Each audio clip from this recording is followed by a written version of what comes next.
5 seconds. Mr. Speaker, there were many views expressed on this bill. Some honorable members said that there should not be an increase in the bus fares. There were also others who said that there should not be an increase in taxation. There were others who said that these taxation measures were unnecessary. At the same time, there were others who said that there should be retrenchment. I would like to point out that these are matters which can be raised in the budget discussion. But so far as the present bills are concerned, I must say that there was difference of opinion among the members. I must say that some members of the select committee did not want certain articles to be taxed. There were others who said that this taxation would affect the bus owners. I may tell you that we have no correct statistics on this matter. But at the same time, it is not as if we have no statistics at all. Our economic advisor dealt with the whole question some time ago and he was given us some data. On the basis of the information given by him, we prepared these amendments. So far as statistics are concerned, I may say that it has been agreed that in future there must be a paper wherein the necessary particulars may be entered at the end of the day and it may be sent to the district transport officer. So we are trying to see that we get regular statistics from these operators. I may inform the House that the present taxation was introduced as a result of abolition of tolls.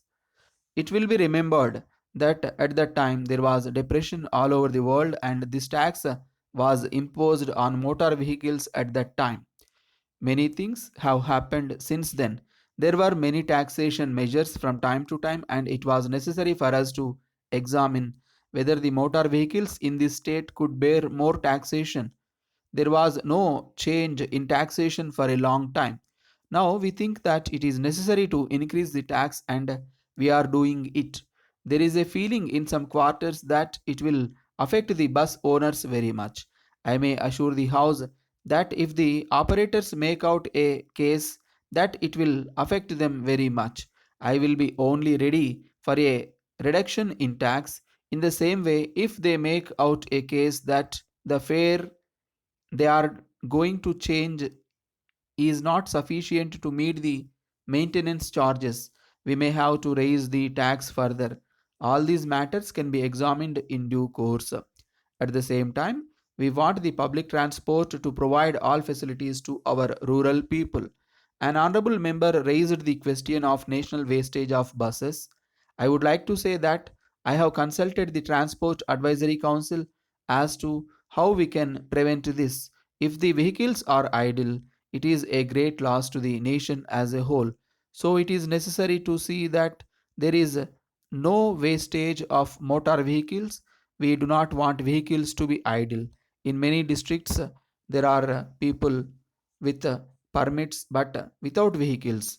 In the same way, there are people who have vehicles but have no permits. This kind of thing should not be there. With regard to the temporary permits, also, there seems to be some confusion in the matter. People are not able to invest their money in the transport business because they do not know what the future policy of the government will be. They are given temporary permits for 1 year. I am taking up that matter also in order to restore the 3 year permit rule. If there is a nationalization, we can give them 6 months notice. It will create confidence in their minds and they will try to keep their vehicles in good order and also try to get new vehicles. With regard to spare buses, the point was raised by an honorable member. It was considered by the select committee. I would like to point out that at present there is no mention of spare buses in the Motor Vehicles Act. We shall go into the question and see that a spare bus is not taxed in any way. I shall examine it. There is no doubt that the municipal lorries of the Conservancy Department must be exempt from additional taxation.